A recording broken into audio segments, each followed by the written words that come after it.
Okay? I'm getting better at this. What's at the end of the tunnel? Live from Secaucus, New Jersey. It's Carbo and Anthony Selling Heroes. Yes. Yes. With Yes. the inimitable Sharon Snyder and Mike Inimitable. Carbonaro. And I'm Anthony Snyder, and we're here to give you the lowdown on what's hot in the comic book world and how to make money doing stuff that you love. And The lowdown and the high down. yes, we eat, sleep, and Breathe comic books and collectibles. Yes. And So, today's episode is May the Comic Book Force be with you. I have been saying that to people for 100 years. Was that something you coined? Is that a phrase you Yeah, coined? yes, more or less. Yeah. I'm waiting for the lawsuits. Okay. Yeah, you're waiting for the Here we lawsuits. go. So let's go. Let's backtrack a little bit. Last week's show was all about Deadpool, and we just recap how Deadpool did. It did. It did pretty 125 huge. million in just Okay. the first weekend. Which So it's the Wow. second all-time R-rated film ever. What's the first? was Deadpool the first? Yeah, Deadpool the first 1. Yeah. Yes. So that's cool. So Deadpool 1 and 2 hold the all-time record for the best R-rated showings ever. So that's great. That's great news. I saw it. Yeah, I did not see it yet. I have Oh, been no? traveling back and forth. I yeah. literally was on a plane this morning at 2 a.m. in San Francisco, and here we are now. So you commuted about 3,200, 3,400 miles to get to work? 2,700 miles. Yeah, and you add the couple of hundred I drove back and forth. Right? Yeah. Looks That's like I cool. might be doing that more often. these Yeah, days. well, thank That's you for good. showing up, Mike. Yeah, It's not a full show without I you, would of not course. miss this. I said you'd have to shoot me for me to miss this one. Okay, That's well, true. next time I'll bring my. No, I won't. Okay. Wait, you got- so there you you got a go. Star Wars But stuff right there, anyhow, Anthony. 125 million Let's Deadpool did. I think that's double what I thought. I thought it would be 60, 75 million, but No, that's come on. crazy Why? It's just That's like half of what it did. Yeah, I mean, I told you I was it's a looking. funny movie, but it's fun but it's not. It's so not serious. It's funny, but it's not on my top 50 list of movies I'd have to see before. I You know go. why?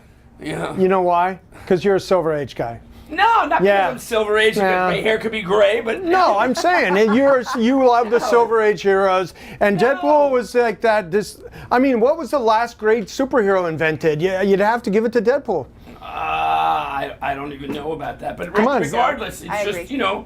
I like movies that came out last year. So some of the top movies. It's fun, but it's not. Well, I've seen it catch and me you out. haven't, so I mean, we'll save talking about it. There is a movie opening that we will be able to talk more about, but it's the So, Han Solo it's named- Solo movie. Yeah, it's named after how you went to the last wedding you went to, Solo.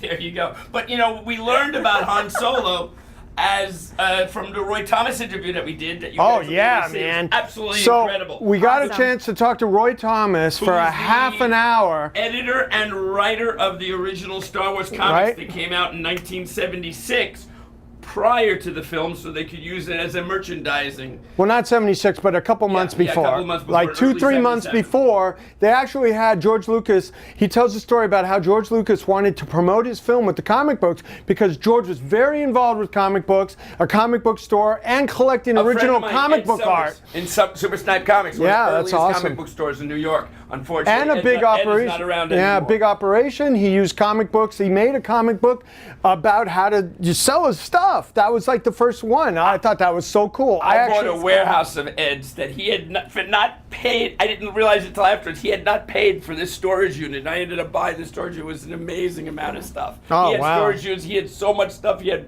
stuff everywhere, all over the place. You know what? Last year, a guy came to my warehouse with a bread truck full of stuff, and it was bread truck, no, that's great. it Bread was truck. it was some stuff from Super Snipe. Yeah, there's stuff. Still, is that all stuff's around. coming but, out. these guys. George Lucas was a friend of his, and he was on the east side of Manhattan. And these guys had created this, and the idea of Buck Rogers and Flash Gordon being inspiration for so much of Star Wars. A very interesting. And I interview think with Roy Dune Thomas. really affected it, but no No, I one, disagree no with one. the Dune thing. Yeah, okay, so is high- Dune. high There's this sci-fi. one superpowered guy, the Kwisatz Haderach, that's going to bring balance to the galaxy and the force of the known universe. And what is Luke? The same. It's like the same messianic. Star killer. It's a messianic story that the same thing. That's what I think. Because these guys were reading Dune, and that was the best science fiction material of their lives. Now he's reading comic books and looking at Buck Rogers. No, and Flash but Gordon, like I said. Dune was the adult science fiction material. Yeah, these guys weren't adults. They weren't reading. Yes, Dune. they were adults. He had already made a science fiction. What was THX?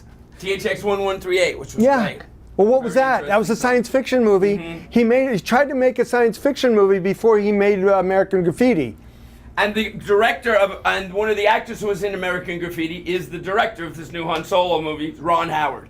Oh yeah, that's So, true. There you go. That's Wow. kind of interesting. The whole George Lucas and Francis Ford Coppola, George Lucas and Steven Spielberg were all friends, kind of back and forth. And the reason that this new actor, Alden Ehrenreich, I think I pronounced his name correctly, who's the new Han Solo, he was friends with Francis Ford Coppola. Coppola. You say Coppola, I say Coppola. And he got involved, and they did auditions. After 3 months, they gave him the part for Han Solo. So that's kind of. Well, I heard the story that he was actually doing carpentry work around the office, and that's how he got noticed. I think that was Harrison Ford. Oh yeah. There you go. All right. Okay. I phased out. Yeah, Sorry. this is the new Yeah, one. the new one. The old one was was a carpenter and doing odd So jobs. anyhow, that's that. But okay, so that Deadpool, and we'll do more now. Today at 5:30, we have an actress, Ingvild Delia calling in. Okay, and that she'll was- be giving away. She's gonna be giving away 6 of her autographs. She was Princess Leia in Rogue One.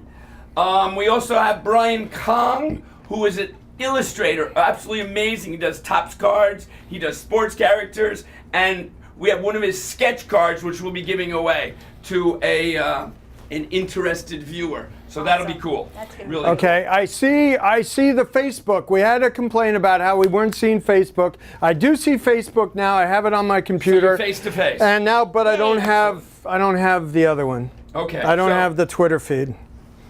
So somebody said something I didn't realize. Time magazine ended. Yep.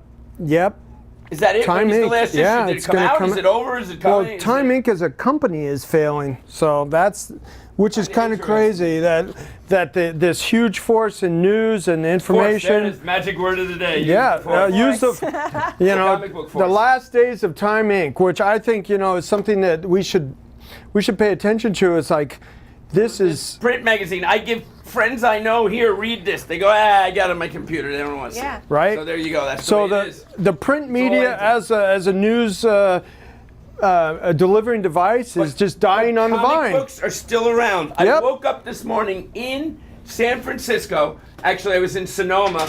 And shot. on the news was about this comic store in Oakland, California, right outside the other city next to San Francisco, where there were lines of people around the block to a comic book store, and that was great for a Black Panther, a new variant. That was the Oakland edition of the Black Panther comic. Well, that's called That was a super cool. store variant. Yeah. And that store, produces its own cover. Lines around the block. Yeah. Wow. I remember when I had my comic store in Forest Hills, Queens, in the 80s and early 90s when Superman died. Literally, we had the lines around the block. Wow. Okay, So, yeah. those Storians were is a good days. huge thing in So- comics now. I mean, stores are producing their own variants and hoping they take off, and people all around the country want one, and that drives up the price. So there you go. Deadpool is not dying at the box office. No. It's great. It's awesome. So kind of interesting. And Fabian, who we had on last week, was alluding to that fact. He wasn't really sure how good it was going to do. Well, I just think that was just a nervous bride sort of thing. Okay. Come on. Okay, but Yeah, I had every confidence. No idea. 120, but that's crazy that but you know what? I think a lot of the merchandising that they did with all the Slurpee cups and all the connections with Which one are you talking about? Deadpool. Slurpee cups. Yeah, they had Slurpee cups. It's all over the Oh, place. they had so many crossover Very interesting. advertising. It's crazy, and especially that's really significant because it crossed over in a way for an R-rated film into so many different medias. Those commercials ran. Even the Sony did a cross promotion where it was selling like the Terminator with a Deadpool cover, and You know, he we has a should do some gun. crossovers. You know, a Okay, whole if there's movie anybody out kiosk. there interested, we want to start to do that. You want to ready. start crossing over? Sure, why not? I'm going to stay the way I am. I mean, you got the hair; All right. it'll be easier for Okay, you. it's time I'm to gonna read. stick. I'm going to Okay, stick we have with the this. What are the few jokes of the day? What do space pilots like to read? I don't know, Mike. Tell me. Comic books. Comic books. All There right. you go. Very Okay, good. you can tell the next one. And we have Mike's dad. We forgot to introduce Mike's Here we dad. go. Yoda, the wise man of the day. Actually, it does look a little bit pop. He's 91. Yeah. Boy, I wish He's he had, got his I wish he eyes. had more of Yoda's powers, but he's still working. He's got his game, this Wow It game that my dad created. He's got 2 patents on it, and It's cool. there he is. He's still working on it, so we'll see what happens. I've looked at it as a kid that was grew up around the gaming It's a industry. variation of roulette. It's a variation based on the in power of roulette. 10. So, It's never know. It's a little simpler to use, and maybe he'll get a break sometime with it. Okay, so next we're going to talk about where we've been. Anthony, I haven't seen you in a week. What have you been doing in the last week? I've been Rare. opening my store. Yes! Yeah. So And I got a lot of stuff to sell you, so I you can need fill it stuff up with for more the stuff. store. Moving Yeah. Mm-hmm. I can argue with Shannon about what we put in it, and that's Shannon yeah. is? Shannon's going to be running the store for me. She's my assistant office manager at the warehouse, but I'm moving her Okay. over to the store, and hopefully And my Shannon's wife a very and cool cosplay girl. Yeah. Should bring her on the show sometime. yeah, sure. And she's got Star Wars tattoos, but I don't know. Oh, speaking of tattoos, don't we have somebody else with a tattoo today that's going well, to come he's on? supposed to walk in the Okay. door, but where So, is he? We'll catch him later, though. All Yeah, right, it's well- really interesting. Okay, so but that's what you've been busy with the store. Oh yeah, we've been busy with the store, That's running right. the business, And where is the and store looking for located? your Where? scarf. Where is the store located? Where's your magic scarf? I'm Leonia, where New magic Jersey, scarf and I is. just learned the address: 118 Main Street. No, 118 Fort Lee Road. there you go. Okay, great. Fortley It's- Road. So while you were opening your store, I flew to San Francisco. But while I was there, I flew to Colorado for a one-day comic book convention this last Sunday. There was Oh, that the big man. Denver con, Yeah. or was Did you that? spend 20,000? I spent more than 20,000. I hit it on the head. Yes, Yes. Sharon. All right. I think we spent about $35,000. It Wow. was great. And Awesome. you Oh had my your God. friend David There were with you. dealers- Yep, and my friend David flew in from California and met me there. Hey, Dave, what's going on? And we had an awesome day. We literally arrived at 8:30. The doors opened at 10. We did not stop. Then we had to get a plane back, so we flew in that morning, got a plane back that evening. We did not stop buying until the end of the show. It was great, and I've got a bunch of the stuff that I bought here that I'm hoping that I can sell you. All right, we'll get to All that, kinds I of cool guess. stuff. When do you want to get to that? As soon as we can. Actually, I got a really nice copy of Submariner, the original Timely comic book. I've got a Sensation comic, really high grade, super rare. Another Submariner from the Atlas series in the 1950s, super cool. And if you don't buy them, I'll sell them to the viewers out there. Well, I got So a there ton you of go. Star Wars art that I brought from my inventory that I want to show people.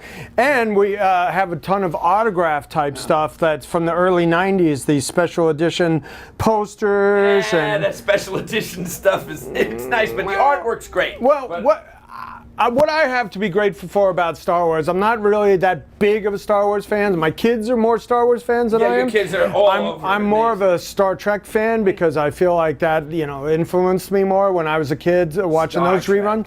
That's Yeah, another the episode we're original going to have to se- do. Yeah, That'll be the like original a series. month long.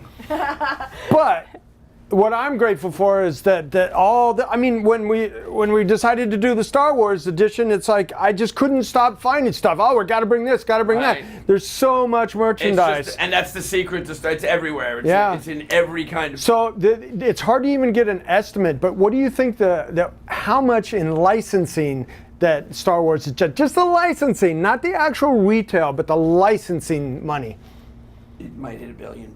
No, it's much more than that. Yeah. Okay. 50 billion. Oh my God, that's 50 crazy. billion just Did in not know that. licensing. It's billions. Licensing. And 50 you know billion. it added a tremendous when George Lucas decided to let let right, his since child Disney go. bought it, there you Yeah, go. he let his child go for what 4 something billion. I mean, the day that he signed that, and they ran a trailer for the next Star Wars, Disney stock went up $1 billion. Wow. That day, they ran a trailer and they said, "Oh my God, Disney's going to do Star Wars right," because people had problems with the way George Lucas was doing those movies. I mean, Actually, we can talk about that. I've actually started to like those movies as much, if not more, than some of these most recent films. well, But that's another story. Okay. Okay. While I was in Denver, I got a chance to talk with my good friend Chuck Rosansky of Mile High Comics, who found the Mile High Pedigree collection. And June 21st, which is a Thursday, 3 weeks from now, 3 or 4 weeks from now, he's going to come on and he's going to talk to us about the collection. He's going to be in New York. He's going to come and we're going to talk to everyone out there about pedigree collections and how if you have a really, really expansive collection, really super condition, literally it's somewhere between at least 500 original owner or more comic books. It should be 1,000 or more.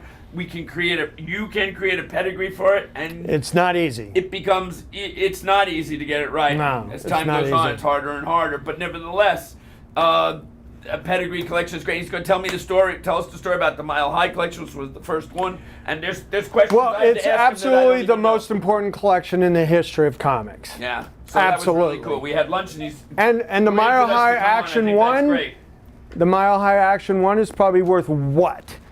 You know what? No one is actually because it has never been graded. Then the guy So- refuses to grade it. So He doesn't we want it presume that handled. it's a better grade, but it could be a lesser grade. But nevertheless, it has the pedigree of them. It lives in Florida right now, right? That guy in Florida? It probably would be is $5 million. I was gonna say $5 million. Or more, Yeah. You know? So that is the key comic book in the world of comic books out there. That has to be probably the most valuable comic book in the world. One yes? day, David Anderson supposedly is the man that has that comic book. Wow, well, there you're you giving go. it away. Now he's going to get phone calls. Well, I'm sure he does every day. I think I've spoken to him and he does.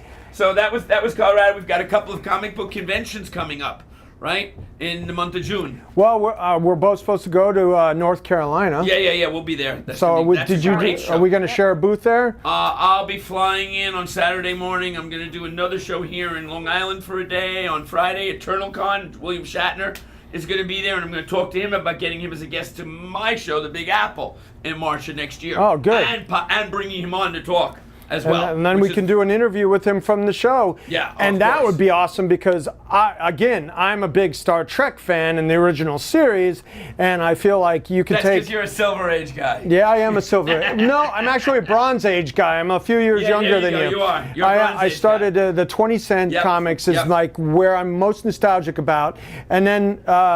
But I was watching those Star Trek reruns, and I just think there's episodes of Star Trek that just are amazing. by far and away better. Yeah. An hour better of entertainment, better and more 2 or 3 hours or poignant something. than the a lot of these The Star most Wars recent movies. Star Wars, I thought Rogue One was the coolest Star Wars flick recently. And That's up there in my what's top that 2 or got 3 in of common Star Wars. with I thought X-Men that was great. 141? Everybody dies. Everybody dies. In this movie, everybody died. Yeah, everybody And dies. this guy, the cover of X-Men 141 is in this issue. Everybody dies. Actually, Yeah. it's 142. Or The green 142. one. There Yeah, you go, yeah. 141, John Byrne. 142 is John a. Byrne, the elusive John Byrne. John, if you're Yeah. out there, we'd like to try and figure He's a something huge out. Star Trek fan. I heard he was going to be at a show in August. I had asked if he could come to my show in New York, but they said no. But now he's coming to a show in August, so I have to ask again. Let's get you to the Big Apple in March. Let's figure something out. Whatever you need. All right. So here we go. Yeah, we have this Heroes Convention. It's going to be great. Yeah, that's Shelton Drum and Carla that put that Shelton show Drum is on. the promoter. And it's one of the longest running shows in the country. It started out from, probably a banquet hall, and he puts on a really strong, what I would call a AAA show if you're a baseball fan. Like, there's the major in New York and San Diego, but as far as AAA shows, I think Charlotte and Baltimore are the best things All right, going. I think it's time to make some money.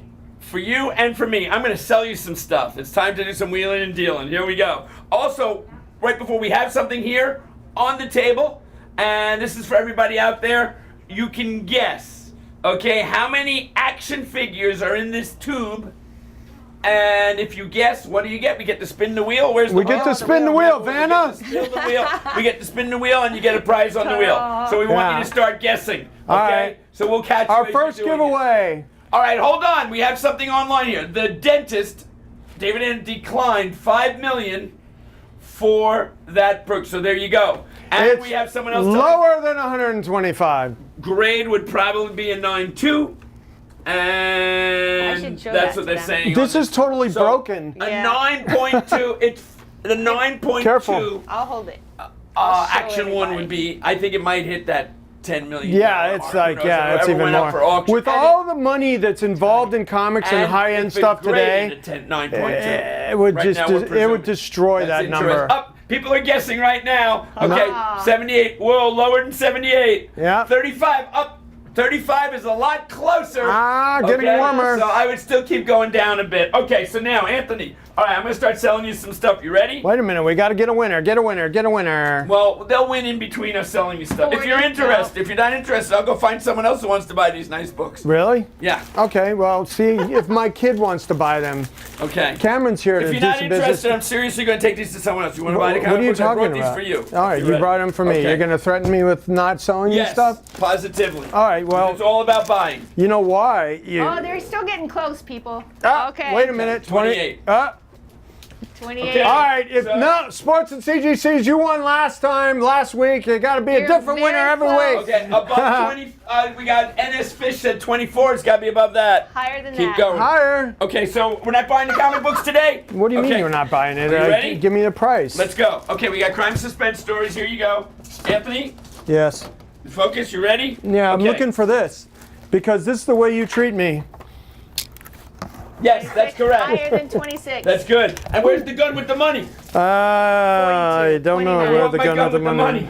Or your gun with the money? Anthony the money. It's an Okay. ATM. Did you bring We have a cash with Star you? Wars Yes, I blaster. brought cash. I always have Excellent. cash for you. You're getting Excellent. closer. Okay. Keep guessing. You're so close. Come on. So here we go. Okay. Sharon, we'll let you handle the guys on the board. Okay, you ready? All right, ATM All right. here. Somebody Um, plug me in.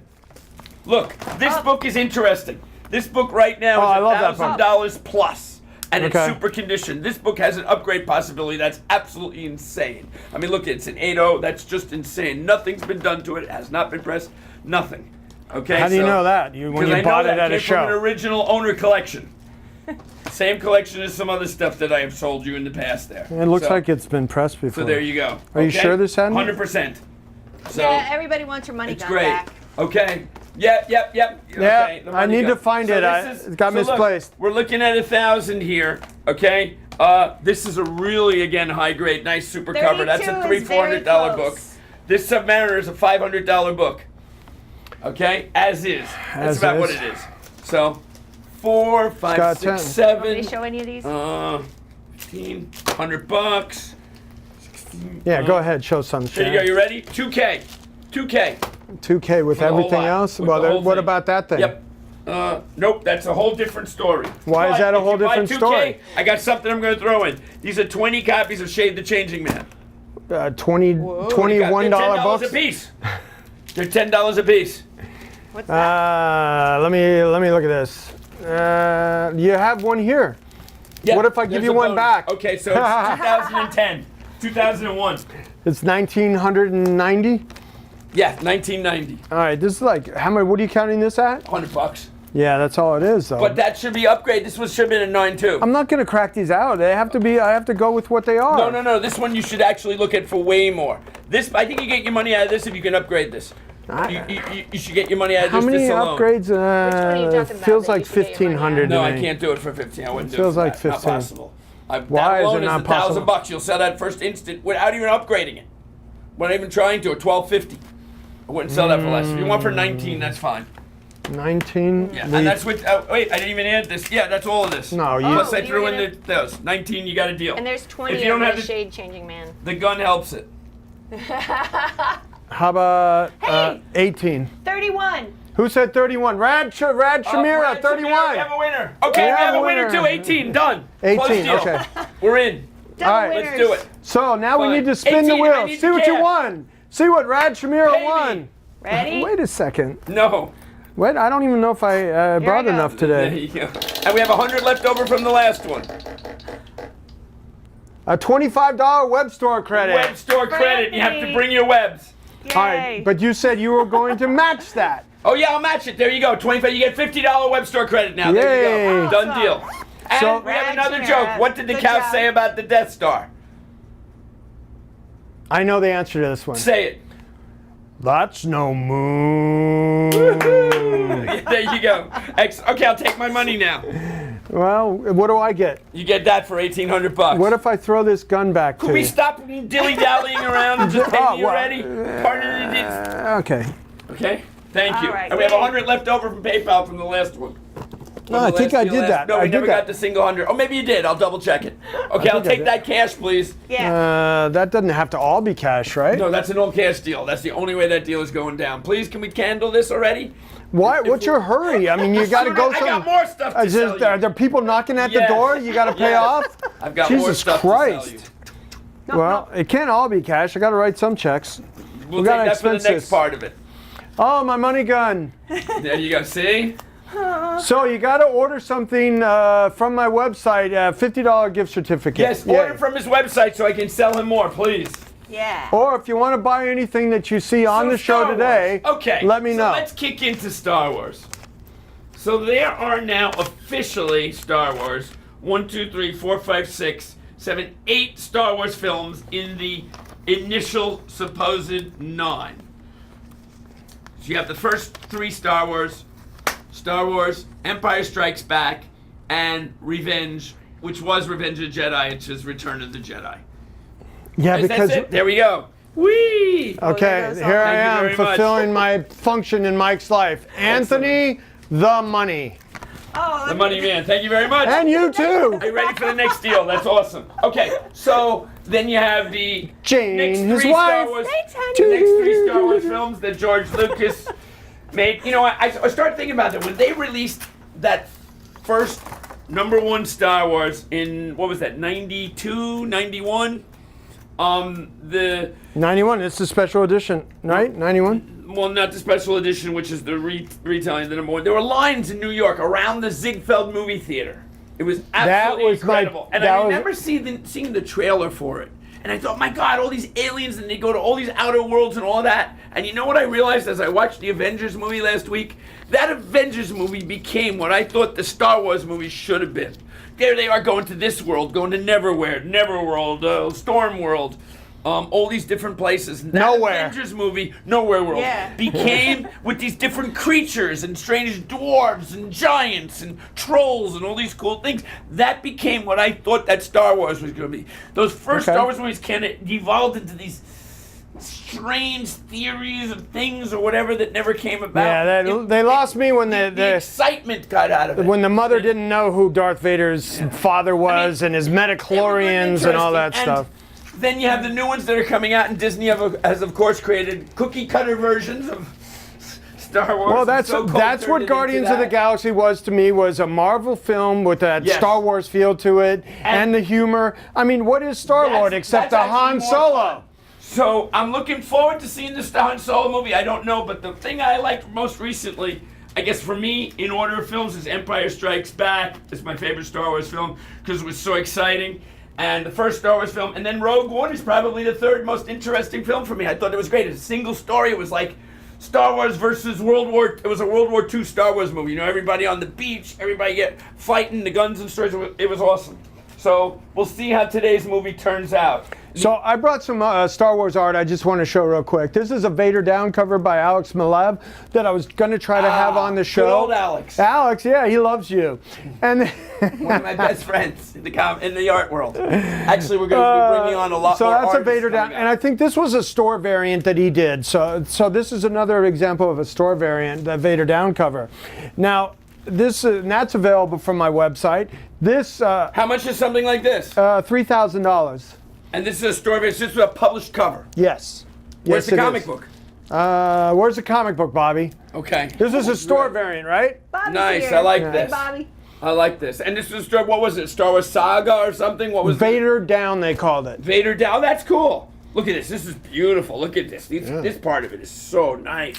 So this is the Wow. kind of art that I get Alex to do so I can have something to sell, because he does his interiors digitally. Looks like a pulp cover here or something. An old But pulp you know, cover. he'll It's do really it. pretty. He's So a classically trained painter from his art institute in Bulgaria, where he grew up. So that just happens to work in comics. So he's a classically trained painter, and this is the kind of examples of the stuff he can do. So You got that's a couple cool. of artists that you represent from Eastern Europe. Yeah, there. Croatia and Bulgaria. Why don't you put That's that awesome. up? Sure. That's awesome. All right, so now this is Matt Bush. Now Matt Bush has a great relationship. Oh, I need to get Matt Bush to the next Big Apple. Yeah, He has gotta a work great on that for me. relationship with Lucasfilm. He does what's called I'm not going to say Wow. poor man's Ralph McQuarrie, but he does the Yeah, the colors kind are of similar. the poor man's Ralph McQuarrie type style. And this was actually published in a book about how to draw Star Wars. How much is something like that? I got it marked $575. That's real reasonable. Yeah, it's Wow. very reasonable for Yeah. color And art. this was published, but it's an interior page. Yeah, but Was yes. it color? Was it published in color? Yes, Just yes, like that? it was. So, you And know, here's we talked another about example Ralph of that. McQuarrie before. There probably are some people that aren't familiar with how really important McQuarrie was in this fantasy sci-fi world. What Wow. examples have you got? Yeah, I of have it? I have a really cool thing that was just uncovered. Oh, This yeah, that's this- one of the iconic, true you're- meaning of iconic images. we're gonna be airing a All right, interview. it's a toss-up between Star Wars 4 and Empire Strikes Back. Seeing that scene gets me jazzed about Well, the what whole do you Star see Wars in that thing again. scene? I see the action, the dogfight, the whole thing. You know. But this you is know there's somebody in there important flying that. Well, this is Luke Skywalker's trench Yes. run. Yeah. So this is pre-pro. I mean, he did this before. He basically designed the movie. I mean, you know, Ralph there's no McQuarrie, yeah. there's no doubt about He it. also did a lot of posters, film posters. So this is signed by Ralph, and you much know is he's that? he's gone $200. Really? Very reasonable. That's it. I'll post- work that into a deal if no All right, one's give me buying it for our 200. next deal. Give me No, I'm gonna 150 work- back. $100 you got it. I'm done deal. I'm in. Only if you raffle it off. That's No. I want to keep this one. I like this, but I'll throw in something with it. $100. I'll is buy that for low. 100 plus. No, 150. I got 100 and a quarter. Done in the 100 middle. and a quarter. You're killing me. 175. I'll Okay, throw- 100 and a quarter. Fine, done. You're in. Give me 100 and a quarter. Okay, I owe you 25. Put it on my credit. All right. There you go. I like this. This is great. I love love that. it. So now, Hi, Uma. How are you out there in California land? okay, is she? She might be on All right. there. Anyhow. So let's talk. Let's finish up with Ralph McQuarrie because Yeah. he was given the assignment by George Lucas to basically do these production design paintings, and these are absolutely finished art. And I'm sure that George kept all these or whatever because I could see somebody paying towards $2 million for that painting. wow. Yeah, the original painting. Yeah, I normally think so. don't buy prints and things like that, but I like the fact that it was autographed and it's just nicely done. Yeah, well, I have other autograph stuff for you here We too. should be getting a call in any moment now on our 800 number from Ingrid Delia. So we're waiting for her to come on, and anybody that's out there, we're going to be giving away 6 autographs. Okay? And then at 5:40, 10 minutes later, Brian Kong will come on. Then So- we'll have an art giveaway today too from Come- Brian Kong Oh, artwork. The art that we're giving away, the Brian Kong, is absolutely amazing. This is He's a sports card portrait and sketch card And the artist. sketch cards are the size of a card. He did our portraits on the titling over there that you can't Absolutely see. incredible. I actually met Brian Kong. It's interesting. I met him in my comic book store, and he comes in. I mean, he was, I don't know, 13 or 14-year-old kid, and I go, and he's buying comics, and I go, how you doing? He goes, yeah, I draw comic books. And I said, let me see your art, and I looked at it, and I go, my God, this stuff's great. And he reminded me of like Jim Steranko and some of the things that he did, and we started talking. I got to be friends with him. And then this beautiful blonde girl would always come into the store every once in a while. And I go, what are you doing here? Oh, I'm waiting for my boyfriend. And then it's Brian Kong. That's his wife, who is my friend Cindy. And who I couldn't do half the things I do without. And there you go. And They now- married. They have yeah. a couple of beautiful kids. And she's your secretary. And, Yeah, well, look what else I got. I don't think there are secretaries in the world anymore. Is that politically incorrect to say secretary? I'm not sure. Your personal assistant. There you go. Okay, we had Riley Brown on last week, and there's a Star Wars cover that he did. That's Poe Oh. and the little round. That's the image from Star Wars 7, the comic book. Okay, Do you have a bunch of the Star Wars comic books? I mean, I don't Yeah. have them here. I had them, and I have a whole Can I box. see that Star Wars #1 over there? Speaking of Empire Strikes Back, I want to tell a story about that. It's kind of interesting. There was You owe me $25, by the way. that's coming up. It's on credit. Where's my money? It's on credit. Empire Strikes Back, when it came out, there was a magazine came out, Marvel Super Special, and it came out a week earlier than the movie. And unlike when this came out, they wanted to use it for merchandising. The Marvel Super Special had a plot point about Darth Vader being Luke's father that no one wanted to release. The magazine should never have come out. So Lucasfilm came down to the comic book convention and were literally arresting people selling it. So I had lots of these issues under my table. We were getting $25 to $50. They didn't get me. Okay. And it was great. And we literally made. I'm gonna get you. a living on that book for that weekend. It was great. So, I have another good story about Carrie Fisher at the Big Apple convention. Okay. So we had Carrie Fisher as a guest at Big Apple sometime in the early 2000s, and she was really cool.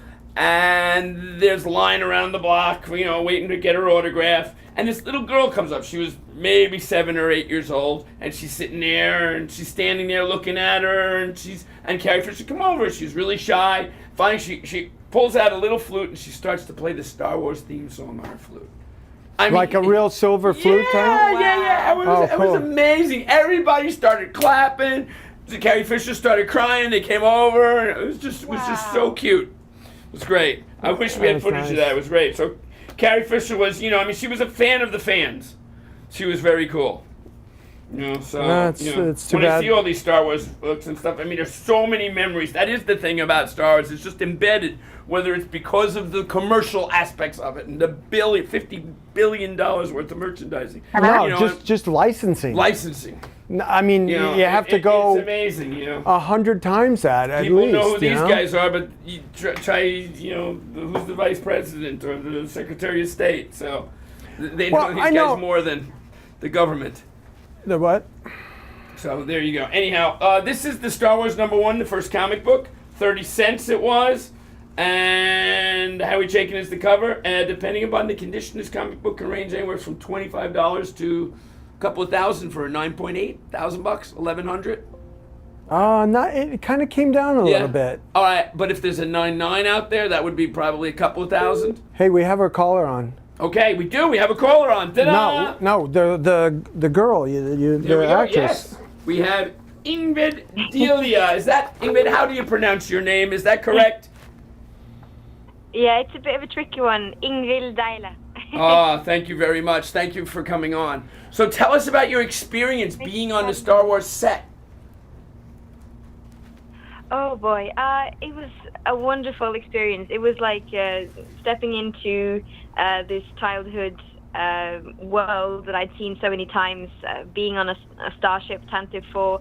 It felt very real, and I couldn't believe that I was in this costume, sort of personifying one of the most iconic characters in sci-fi and pop culture. So it was just, a wonderful experience. Wow. Oh, I love your accent. What nationality are you? She's Norwegian. Uh-huh. Wow. Far Right? out.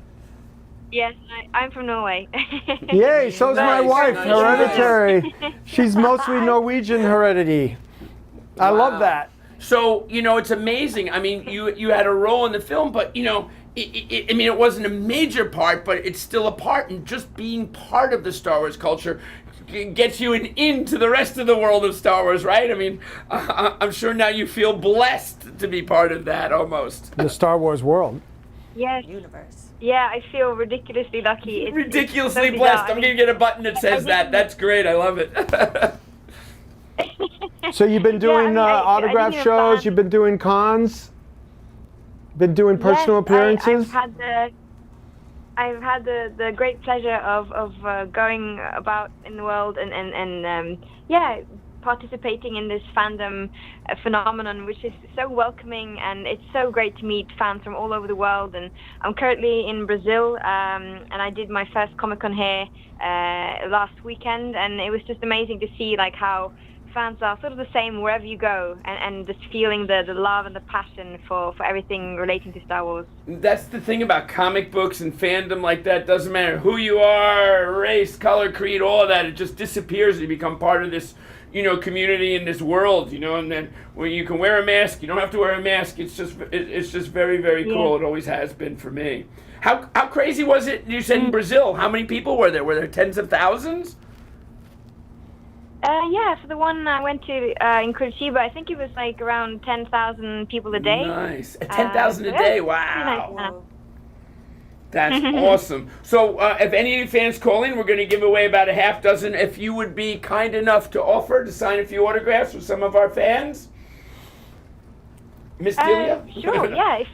if we can figure out how to do it, because I'm currently in Brazil. But Yeah, I'll I'm get the always logistics back. with you. So if anybody calls up and does that, we'll take care of that and we'll send them over to you. That's great. I'd also like to make I'd like you to come to our next Big Apple here in New York in March. So I hope I can work it out with your agent. If you're up for it, March 9th and 10th of next year, we're gonna have a Big Apple, and we'd like you to be a part of that. Wow, that would be amazing. I've always wanted to go to New York. My grandfather actually grew up in Brooklyn, so I'd Brooklyn love to go girl, for she many says. reasons. Far out. Your grandfather. Wow. Your grandfather grew up in Brooklyn? Yeah, well, not for very long. I think he was about 6 or 10 years old when they moved back to Norway. So sadly, yeah, the sort of American chapter ended there. But yeah, it would be great to see the city and yeah. Meet All you right, guys. so I got a deal for absolutely. you. If you come, we'll find a way to take you to Nathan's, which is in Brooklyn. It's part of Coney Island, and we'll have frankfurters and French yeah. fries. We'll do a whole Star Wars sojourn. We'll make it part of an event. We'll make a whole little Star Wars sojourn either Friday or Saturday night in March. And we'll go to. It'll be cold, but what the heck? We can have frankfurters and would French be fries fun. in Nathan's in Coney Island. Well, that's That'd be fine. great. Do you like hot dogs, That's first fine. of all? I can live with Do you know what frankfurters or hot dogs? Are you familiar with the term? All right, that's great. No, I don't think so. Hey, I want to ask, are you working on any other projects at the moment? Do you have any other acting, that you're working on in your film career? Is there anything kind of interesting that you might want to talk about? Sure. Well, I just finished my first Brazilian film, which was shot in Sao Paulo and the Netherlands by a director called Bruno Deck, and it's like a crime drama with philosophical undertones. So that's coming out soon, later this year, which I think will be great. And then I'm working on a second project, also Brazilian, but more of an international vibe. So I really like international collaborations. They're always more interesting. Wow. So yeah, it's. We're going to have to get some of your film credits. So What is the crime drama? What's the name of that film? It's called Escape from Brazil. Oh, Okay. that's cool. We like Now, that. do you shoot that in English, or how is the production going? Say again? Do you shoot it in English? Yeah, well, it's this one was shot in several languages. So my character speaks English, and then there's a lot of Portuguese on the Brazilian side, Right. and also Dutch. So it's like a nice mix. But we have subtitled everything. So. Wow. That's So, right. how old were you when you started out in acting, and how old were you when you played Princess Leia there? Oh, let me think. So, can't remember now. I was 27, I think, when I got. Oh the my role. God. Okay, you sound very young. I would have guessed you were still like 20 years know. old or something. No, it's I look younger than I am. Usually, people think that I'm somewhere in my early 20s. But that's great because that means I can have more of a variety of roles that I can play. And I started with acting pretty late. I mean, I always enjoyed. I did theater when I was younger, but for me, it was more about the arts in general. I did like singing and drawing, and then I studied philosophy. So becoming an actor was sort of a complete chance thing that happened. And I was studying in the UK, and a friend of mine asked me at the pub, "Oh, I'm making this film. Do you want to be in it?" And I said, "Sure, let's give it a go." And that's how it started. Let's give it a go. I like the way that sounds. That's cool. Awesome. So that's how. Tell me about. Used to work on movies. That's why I'm very curious. I mean, and I was a casting director for advertising jobs in my advertising career. So tell me about the casting process that happened for the Star Wars part. Yeah, that's interesting. Oh. Yeah, so I got a call from my agent, and no one knew at the time that it was for Star Wars. It was very secretive. They only were very specific about the measurements, like the height and the size and all that. And luckily, I fit those very well, those criteria. And that was the first round. Second round was just talking about anything for 3 minutes, and I still didn't know what it was for. And then final round, they sent me 2 scenes from A New Hope when Leia meets Vader for the first time, and the famous hologram monologue. And then I realized, oh my goodness gracious, it's Star Wars and it's Princess Leia. And I got super nervous, and but luckily I only had 1 weekend to worry about it, and I just went into this, I don't know, Zen monk mode and just watched the old Star Wars films on repeat, and I tried to like capture all of the micro expressions of Carrie Fisher's face, and because usually when you plan or like prepare for a role, you have to sort of make an interpretation, but this time it was all about being a parrot, like copying her perfectly. So yeah, and then I went to the studio and I did an audition with Darth Vader, and a week later they called me and said I got it. Oh, that's Now, who was amazing. playing Darth Vader when you went to the studio? Now, this was in London, right? I don't know. He was in London, yeah, at Pinewood. He was masked all the time, so I don't know if it's the one who actually got the role or someone else. Okay, so you're a tiny person because you had to be tiny like Carrie Fisher, right? You're very Yes, that's small, right. very petite. Very small person because you had to be small like Carrie Fisher. She was a tiny little girl, right? Yes. So I guess you use feet, right? So it's a 5'1" or 2, I think, and great. 155 in centimeters. So we're the same height, Centimeters. Carrie Fisher That's awesome. and me. Wow. So this is really cool for you to come on and talk to us. And like I said, I'm inviting you to New York in March of next year, and we're looking forward to that. And hopefully, we're going to put some of your films up on your upcoming films on our website so that people can follow your career. Oh, great. Thank you so much. Yeah, I'll this is send going to some be stuff great. over. Okay, fabulous. So we're going to say goodbye. Where are you calling from, by the way, right now? Brazil. Brazil? I'm calling from Brazil. I'm up in the mountains and Nice. in the Swiss hotel. So it's very bizarre. Everything looks Swiss, but there are palm trees everywhere and very, strange atmosphere, but in a good way. That's great. Here Beautiful. we are in the depths of the urban madness of New York, right outside of it, and What I like to call the crust of New York City. There you go. That's good. Well said. In Yeah. Secaucus, New Jersey. But that's great. Oh, really nice talking to you. Yeah, And, wonderful. Love your voice, and Yeah, your maybe accent's we'll very create a part in charming. a film that we might have upcoming and see if you'd be open to acting in something that we create. That's great. Maybe a mother-daughter revenge that'd be story. No. Awesome. Really nice talking to you, and I hope to see you in next year in New York. Have a great week. Good luck on your filming. Bye. Thank you. Oh, Bye-bye. Thank you so much. Great, thank you so much. Wow, she's super cool to talk to. Yeah, Amazing. absolutely. Oh, wow. Okay, That accent. far out. Well, I guess we're waiting for Brian Kong to call in. We have our next artist, but in the meantime, I think it's time for another deal. Whee! Okay, so I got some stuff in the box.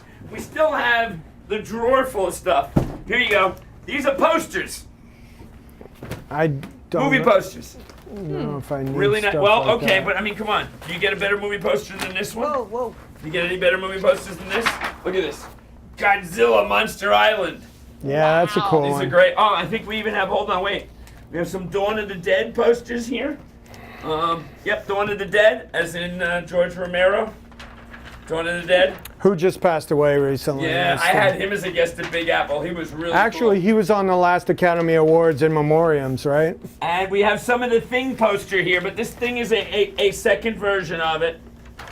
Too bad it wasn't the first to be great. Yeah, that's a re-release. Yeah.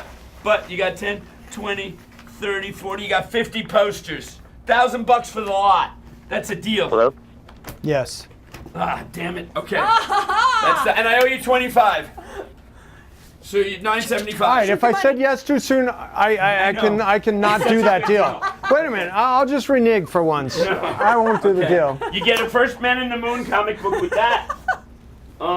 And All right. that's all for that deal. Okay. We have Brian Wait, Kong we do on. have a bonus. Brian Kong is here? Awesome. Yeah. Okay. So we have Nice. $9.75. Okay, you can pay me while we're at it. I'm not paying cash for those. Okay, You're getting a $9.75. check for that. Fine. You can write me a check for $9.75. No. Done deal. All right. So. Thank okay. you. Excellent. Woo, another deal. Put this That on was the fast. Anthony side. Awesome. Sharon, would you take that, please? Sure. Thank you. I want to show another piece of art that I have available. This is like a giant take it out of Imperial the bag. droid. And because we're talking about, that's who's another the artist here? Matt Bush again. Yeah. It's just kind of similar, a but it's giant different. Imperial droid, and with the Millennium Falcon like shooting out of it. It's kind of conceptual, Ooh, I like the city. I like the futuristic city on the bottom down right? there. That's Pretty cool. And another piece from How to Draw And how Star much Wars. is this? I have that marked around 500 as well. Similar price. Yeah. Wow, that's a really reasonable. No, for great Star Wars because stuff. we were talking about Princess Nice. Leia, we got to show this. This is by actually Tony Harris. It was kind of a. Who's Tony Harris? Tony Harris, the guy who did Starman, for DC Vertigo. Not Tony familiar Harris. with Rebel Princess. So she's kind of dressed like a redneck girl, with her Daisy Dukes on and stuff like that. And it's like it's a fun piece, like a I don't know, a tattoo or a sign in some redneck bar, you'd find in the Patrick Swayze movie or something. What was that one? Yeah. He was a bouncer. He was Yeah. a bouncer. God, I can't remember the name. so- But we have a couple of callers here. Somebody said Frankfurters. I'm not sure what that means. Fudders. There you go. Instead of Frankenfurters. Yeah, I Okay, get it. we can go to Brian on the phone. Okay, we can. We got Okay, Brian. Brian. Okay, Brian, can you hear I us? believe we showed your clip Hey, guys. earlier of you. No, we haven't shown his clip yet. Oh no. Okay, well then we will be. Okay, Brian. Hey, Mike. Oh, Hey, okay. Anthony. Hey, Brian. So we are going to be showing your clip of you. Mr. Brian Kong, how are you? Did you listen to it before? Good. You remember when we met at the comic book store when you were, what were you, 14 years old? At Continental Comics? Probably like around 12, 13 or something like that. So I'm extremely impressed by what you've been doing. I mean, besides the sketch art that you do other art as well. But the sketch art thing that you've created is actually amazing. I mean, besides these Star Wars characters, you do sports figures and all kinds of stuff. But we're talking about Star Wars today. So tell us about this one little sketch card that we're going to be giving away to a listener today. Tell us about this Darth Vader image that you created. Yeah, basically, it's the size of a trading card, but as you can see, like that area is a little bit smaller than that. What But, are the dimensions of a it's not trading a big card? thing. Like Excuse 3 me? inches by 2 inches? 2.5 by 3.5, right? Uh-huh. Yeah, correct. Yeah, 2.5 by 3.5. Now, I would just like to say, as an art dealer, that the sketch card market is something that came out of nowhere a few years ago, and became a real collecting niche that guys went crazy for. And you do a lot of stuff like that in the card collectors, the sketch card collectors. Yeah, actually, I think it started like maybe in the early 2000s. A lot of the card companies use the original sketch cards as incentive for people to buy boxes. So they're inserted like randomly in the packs, and people pull out.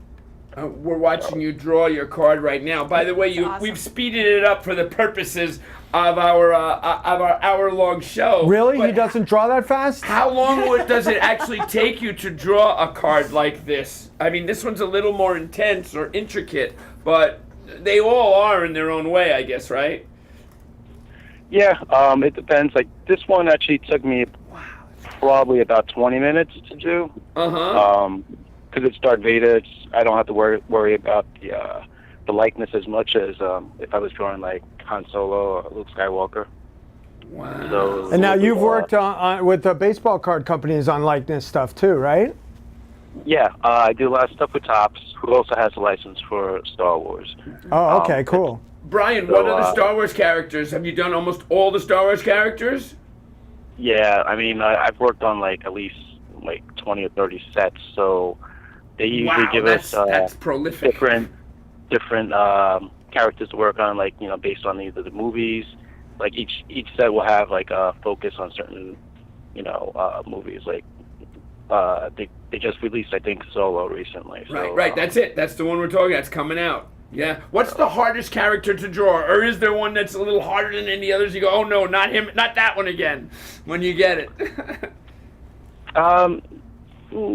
It's basically more like the likenesses. Like they take a little bit more time, but if anything, ships and all the technical stuff will take me longer to do. So you need a little Like, Jack if you want Kirby me do, influence like, to the make Millennium those work Falcon, that'll better, probably right? take a little longer. A little Jack Kirby will help you with those machinery in the background, right? But yeah. So you do the chase cards like this for these sets, or you actually do the ones that are reproduced?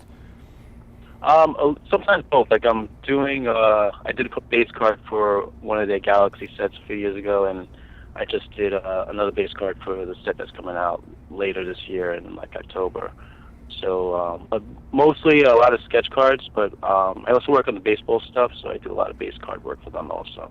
That's awesome, Brian. Well, we're going to be doing a whole bunch of shows with other themes, and we'll be bringing you on more to talk about it and do some sketch cards. Maybe we'll even create some sketch cards of us and some of the characters that come on the show. Yeah, sounds cool. That's That would great. be That's cool. great. Okay, Brian. So we're going to be giving away this sketch card, and we have a question that we're gonna pose to the collectors. Brian, thank you very much. I'll be talking to you soon. Have a Thank great you. weekend. Happy Memorial Day. Thank you. All right, guys. Thanks a lot. Bye bye. Thanks for being on. Cheers out there. Okay, so here you go. Here's the question. It's going to connect with, if you want to win, this is going to be real easy for all you comic book Why fans. is it easy? You'll see. The Star Wars came out, it's 30 cents. There's a special variation on this price, and it became one of the most valuable Marvel comic books in the 70s. Whoever comes up with the actual pricing as the first number first is winning this sketch card. What is the cover price of the super variant from the Star Wars #1 issue? Okay, and I'll give you a little hint. I mean, even in rough condition, People don't need a hint it for could be that. $1,000, and that comic book can go for between $1,000 to $30,000. Okay, so we're waiting for the. Oh, wait, we got an answer already. Prime Time number 101. They're up. Everybody's chiming in. We got lots of, but Prime Time 101 got it first. It is 35 cents, and that was it. And I wanted to That's- do how now- many people did Luke Skywalker kill on the original Death Star? how many? Oh. Yeah. Do we know? Let's. Did anyone ever count? I'll do another spin of the wheel for whoever can Does guess. anyone know? How many people that it's But I want to theoried? just say to Prime Time, that's amazing. Prime Time, send us your address. Thank you very much. Yay. It's an awesome piece to have. You know what you were talking about, the sketch cards and how they're like a market. I think it's kind of because the sketch card is small, like non-sports. It's very cool, so you can put it in. I mean, art is large. Comic books are even bigger. It kind of Yeah. transcends the comic book and art market a Yeah, little it's bit. kind It of a combines crossover, them. yeah, It's got between, something about it that's you know, really neat. a card collecting, which is Right. kind of a tough market for. I mean, there used to be a big influx and a lot of stuff being done in the early '90s, mid '90s, but then it kind of, got tough. So it's cool that the sketch card art market has blossomed, and I've seen cards go for like $2,000. It's like crazy. Yeah, And the sketch cards are and awesome. Marvel did some. Silver Age sketch card artists where they had John Buscema, Sal Buscema, guys, like that who were retired. They had them come out of retirement and do some, and I've those are had some of amazing. them. So we have my office manager and autograph Let's bring 'em expert. in. Hurry, come on down. Come on in. So Here, he's you can coming take in to my talk spot about. for a while there. Hey, how you doing? What's So we have Bobby. I'm not going to say his nickname because I don't like that guy. Bobby Barron to come in, who's developed what he calls his side hustle for Star Wars autographs. But you have a superpower, Bobby, don't you? The tattoo power, I think, right? Well, yes, he has. We're going to show his dedication to the character later. I promised. Show it now. To hell with later. I promised. Come on, Come on, stop. what are we waiting for? Christmas? All right, so now these Star Wars autographs, this is a whole market into itself. Now, this is one of your pride and joys, I guess, right? Yeah, this is what's called the Rolling Stone shot. Oh, yeah, the Rolling Stone cover. Yeah. Yeah. This is one of the most desired autographs in Star Wars autograph collecting, especially since it's one of the few that Harrison Ford signed in a sit-down setting that allowed to be a multi. The key to Star Wars autographing nowadays really is getting a bunch of characters on, getting Ford on with Carrie Fisher and Mark Hamill. Wow, so this couldn't be better now because you have everybody that's in the photo. That's Yeah, awesome. exactly. I love that. Wow. So now this was a recent autograph that you had done? This was done by Official Pics about 10 years ago. Oh, 10 years ago. And Okay. This is your collection, Bobby? Yeah, this is my What is something like collection. that worth? I bought it for $2,000 I was last going to year. guess 1,000. It's way more. Wow. Well, the key is Carrie. What it was Uh-huh. worth before Carrie passed and what it's worth now. I bought it for $2,000 last year, which was below value. It was valued around $3,000. The company found a couple more and sold them at $5,000 this year. Wow. So this Caramba. is something that Gone up. at the time it maybe cost $600-700 to do 10 years ago, and now it's worth 5,000 easy. Like I could sell that in a day on eBay at that Awesome. price. So Yeah, well, you know, she can't do anymore, so the that's point. that's and it's that. not even just Carey. You know, James Earl Jones is done signing. Frank Oz, Yoda is done signing. These people die and quit No, signing. I'm not these done things signing. These things are only going to appreciate as, you know, the supply is cut off. Right? So I want to see your superpower. Come on, let's see your Let him superpower. let Come him on, come actually on. talk like an adult before Come on. we. Now this is probably I like this a lot my more. favorite. Oh, that's a Right? pretty, That's a pretty the image. cockpit shot Like from the the. asteroid field from Empire I Strikes like Back. the lighting in the And I gotta. We're not hearing you well, so hold that. Oh, I got another quiz question. Okay, this my favorite line that Han Solo ever said is for a spin of the wheel. All right, so I'm gonna put that out there. My favorite line that Han Solo ever said. It's related to that. I think you said it in a past episode. No, guess? well, no, you can't guess. It's for the chatters. I want to see your superpower. Okay, so tell us about that. How much is something like that worth? Something like this I'd value around $3,000 to $4,000. Again in the thousands? Oh yeah. Yeah, you got another complete That's photo. it. I love this I mean, one. well, everybody that's in the photo signed it. It's you know, all that's the same that's color. amazing. The placement is perfect. Wow. So it's like art. It has to be just right too. Yes, exactly. Oh, And interesting. what By if- Official Pics, who used to have the photo license for Lucasfilm but don't anymore. So there's no more of those coming. Topps is doing it now, but it's kind of an inferior quality. So these are like very desired. Wow. No, it's not great, kid. Don't get cocky. Guess That's again. the line from That's a Han good line, Solo though. from the movie. I like that line. All right, It's are we from ready? this scene. Now, what made you get into Star Wars? Was that like the big influence in your life when you were, you know, more than comics, probably, right? I mean, you just loved the source material. You know, when I was a kid, I didn't have a ton of friends growing up, and I really felt that like Han, Luke, and Leia were my friends. So I watched those movies over and over and over. And I guess I just feel a really strong attachment to scenes, especially even more than the Rolling Stone shot. What I love about this is it's an action scene. Like there's a beautiful set behind it. You can see every little light going on. Like I just feel really close to the movie, and it's my way of like paying it back in a weird way, like honoring my own museum. I have my theory about what autograph people. I think, you know, it's owning 2 or 3 seconds of that of his life. Basically, he had to take 2 or 3 seconds. She had to take 2 or 3.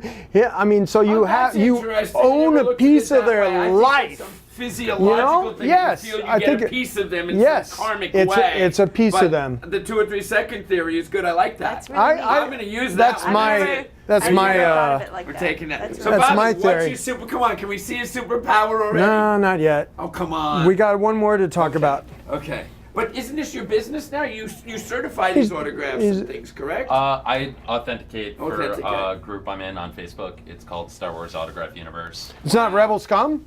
No, Rebel Scum, I am on also, but that's kind of died down. Oh, that's a Okay. real thing. Steve Grad from Beckett Authentication Services Uh-huh. and PSA is on there with us. That's he has a So regular I'm gonna have gig to on get the Pawn next Big Stars. Apple authenticating autographs as well as working with Anthony at his table.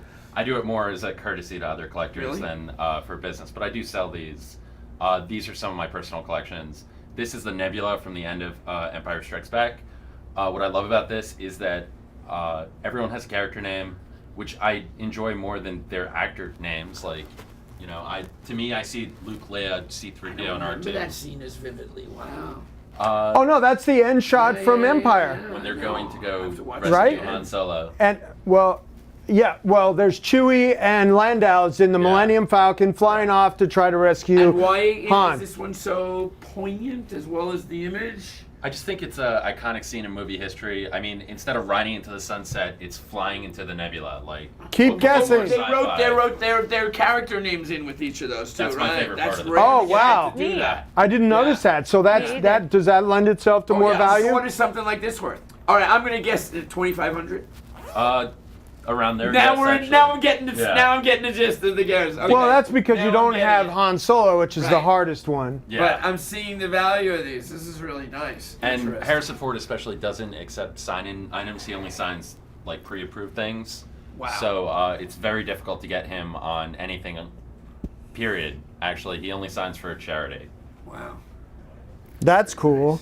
So, Okay, it's like, coming if up I to have, Superpower I time. don't, Here it no, is. nobody's It's guessed Memorial yet. Day weekend, Frankfurters, hot dogs, the people, milk trucks, ice No. creams, sodas, all that good stuff. All is right, coming so on. People let's want to look get at ready and get on the highway and drive. Can we look to at their some stuff favorite- in my inventory, like something like this? And Now, did you authenticate that one yet, Bobby? I don't have to. I know it's from the Scoreboard, which is a company that in the 90s and the 2000s turn it around. mass-produced these for the QVC shopping network. Mass produced is the key word. So this is there. 96. It came Okay. out in 96. Yes, 96, which kind of coincides with the special edition re-release. Well, speaking of special edition, I have a great piece from the special edition that is kind of crazy. That's available here, Sharon. Let's hold that. You think that's gonna get heavy? You know, Okay. this piece is so cool. I listed it on eBay for Anthony, but I actually keep it in my office because I enjoy looking at it so Right. much. And what is that list at? Okay, so this is special edition. Came out in 1997. Like the re-release of the third film. Now, is this Drew Struzan? Is that in the print or is that a real signature? That's in the print. That's not a real okay. signature, but he So still does shit. I might get him as a guest. He's cool. Well, what's cool is that Peter Mayhew signed by his image, and Kenny Baker signed by R2D2, Anthony Daniels, David Prowse signed over him, Mark Hamill signed by his, and there's Jeremy Bullock that we're probably going to have We're on gonna a have him future on show. Next week, I think. Jeremy's Yeah. gonna come on and talk about Boba Fett. What I Yes. really like about this from a collector standpoint is that they're all signed in the same color, which is important. And the placement, like you said, they're all next to the character names. It's also a great starter poster. If you were able to meet Harrison Ford at an event, he signs a lot in public. You could get him to sign this. You could get George Lucas to sign it. Those are the kind of things that would turn it from a $1,500 poster to like a $4,000 poster really quickly. And right now the price for this is. $1,500. That's a good deal. That's an awesome piece. That's Well, beautiful. I mean, you have a Carrie Fisher, a nice, big, beautiful Carrie Fisher autographed. Nice. What is a Carrie Fisher like now that she's gone and not? What is a Carrie Fisher just alone like? Okay, so she used to sign at cons. Her final price, I think, was $90. Now her single autographs go for about $300. On a poster, it's just exponentially more. Especially having Carrie and Kenny, because tons of people want to start collecting. Tons of people watch The Force Awakens and Last Jedi, and think, "Oh man, I want to go back and collect these things." Now Kenny Baker, he's passed away Yes, as well, right? exactly. Yeah. Those I people are remember. gone, they're not signing. Yeah, anything. I remember I was at San Diego Comic-Con one year, and Kenny Baker was on. I was going up the escalator, and I realized that this little person was in front of me, but I was still taller than him on the step below, and hey, that's Kenny Baker. I was like, I was just on the escalator with Kenny Baker. C-3PO Anthony Daniels is still around. We'd Well, like to yeah, get him as a Anthony. guest. Well, It'd he be worked great. on the last movies, Yeah. right? So Yes. he's still getting credit He as was cool. He was in Rogue C-3PO. One for a minute. He's been in both the sequel trilogy movies. So he's still C-3PO. Yes. All right, so when we have any questions, we go to the expert. You seem to know all the nuances. I didn't know Okay, that, so Bobby. you have the Han Solo. That was your kind of hero figure as a kid, and And that's our theme you- for today. you the committed- Solo. you committed yourself whole Catholic. Oh, are we getting to the superpower part Yes, now? it's time Yes. to see your superpower. Okay, I'm just, everybody's got to That's it, say it. that's Yeah, it. let's go. Hell Come with it. on. Come on, let's go. I want to see your superpower. No, somebody we said, doing may the superpower, force or be we with you. doing- It's may the comic book force be with you. Well, here's Shouldn't another we one. Sell more of your stuff instead of showing my tattoo. Yes. Well, this is like a smaller piece. It's got a couple people on it. It's got Carrie and Peter Mayhew, and that was from the scene where they And how much is that one? do Han and Carbonite. This one is $525. Yeah, The that's key to this reasonable. is that Carrie is on there. You could easily add Anthony Daniels and Billy D. Williams at a con. You could probably get Dave Prose at the top. Hans. And I could just sign that for the Stormtrooper. Hey, I got mean, a cool who story would about know? David Prowse, who was the No. face behind that. What was one of his earliest movies that he was in? You know this one. Right? Clockwork Orange? Yeah, Clockwork Orange by Stanley Kubrick. Yeah. He was the big the athlete carrying him in the wheelchair. Yeah, exactly. He was his bodyguard. Super cool. Yeah. David Prowse was in David Prowse was Clockwork the Orange. bodyguard carrying, The guy. Ah, I never knew He was that. also in a ton of Hammer horror films. Oh, with yeah, Peter that's Cushing. right. They had a relationship before Yeah, Star when we Wars. did Big Apple in the church basement, he came a couple of times, and he was great to talk to. He had that He's cool not- English accent. He's not doing so great No, right now. he's got a bit of dementia or something like that, Yeah. I've heard, but A Do you lot know, of the cast Mike? Do you is- know how much Darth Vader's armors cost? no. An arm and a leg. There you go. Okay, great. All right, I want to see the superpower. Come on, it's time. It's getting late. Everybody's getting on the road already. They're going out again, Memorial Day weekend. We want to thank everybody. Come on, show us your superpower here. We're going to sign off with this superpower. on. Let's go, Robbie. No, we're gonna go to the interview, actually. Yeah, well, they'll roll with that when it's done. All right. Well, let's show the dedication. Let's show the dedication. Oh, boy, here it is. All right, here it is. Wow. So That's why. Holy cow. now I remember the day you ran off and got this tattoo, and you told me, "Oh, I got to take care of some family business," and you Well, went off that and is got family. some. You've heard us Yeah, say you it. got That out is of work. family. He got out of work to go get this done Right. because a tattoo artist became available that he really wanted to do it. How long ago? 3 or 4 years ago. Wow. And that's Han with the Millennium Falcon. That's cool. life. Yes. That is cool. Han goes with me everywhere I go. Yes. Well- he follows you. On that note and on that leg, I think we're going to sign off for today's Why? episode. Thank you all for watching, and we will be back next week, and we will see you again. Bobby, thanks for coming down. Thank you Thank so you, much, Mike. Awesome, Bobby. man. Okay, Super now cool. what That's we absolutely what we amazing. really are going to do is we're going to go to the Roy Thomas interview that's going to run on the backside of this backside of the episode, and because that's about a half an hour, so you get to watch that. Now, who's I got that more stuff Yoda to in sell that? you next time. Who's that? Hey, Yoda. Who's that? We got Yoda to say bye. Come here, We got a Yoda. Wookiee. We got a on, Wookiee to Wookiee. say Oh my bye. God. It's another Yoda saying goodbye. You have to get on camera. There we go. Okay. I think this is my cue to go. I'm heading out. No, don't go, Mike. Yeah. Let him like have the Mike? microphone. Okay. So, how old are you, Yoda? All right, so nobody guessed what the last thing I wanted to You tie gotta up give was him a hint. nobody guessed what my should favorite you- line is. All right, can I give a hint? Well, it's from that scene, from that one scene. What should you never tell Han Solo? Yes. There we go. All right, we gotta end with that. That should definitely That's a give layup. it away, right? Oh, what about the autograph giveaways? Yes, just send us Yeah. your. Well, you got it. Whoever mentioned that, you've got one of the autograph giveaways coming to you, and we still have about another 2 or 3 left to give away. Yeah, So and you've got you know one. what we can Give us your do? info. We can give those out. Never tell me the odds. Thank you. I'm gonna spin All right. the wheel to see what you Great. got. What are the odds of successfully navigating an asteroid belt? Never tell me the odds. Fabulous. Now, as a kid born in Vegas and the son of oddsmaker Jimmy the Greek, that was my favorite line. So you Ready? get a spin. That's Here my we favorite go. line too.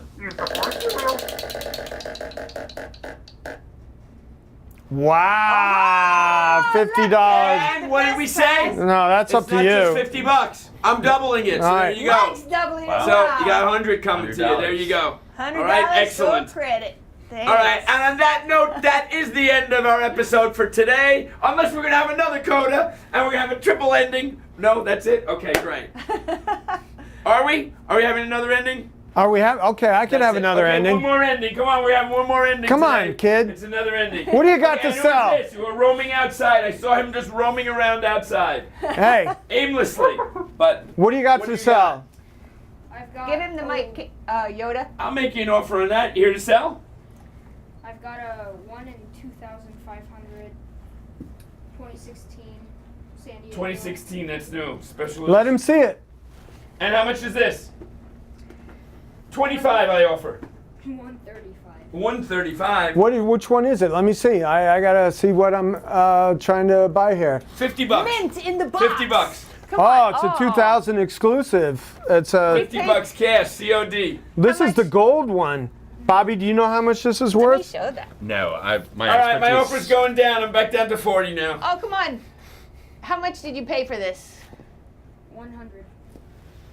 Some of those go up. Some of those don't always go up. All right. So no, you come here and like, hey, you're wearing Giants pants. I'm wearing Giants pants. So what's the final offer on that? All right. Are we making a deal? I'll go down to $80. $80. No, not for me. I'm not buying it. I'll go back up to 50. All right, $60. 75. Fine, done. Awesome. Nice. Good Yeah. negotiating, Okay. Kim. Hold on. Now you owe me 25. Okay?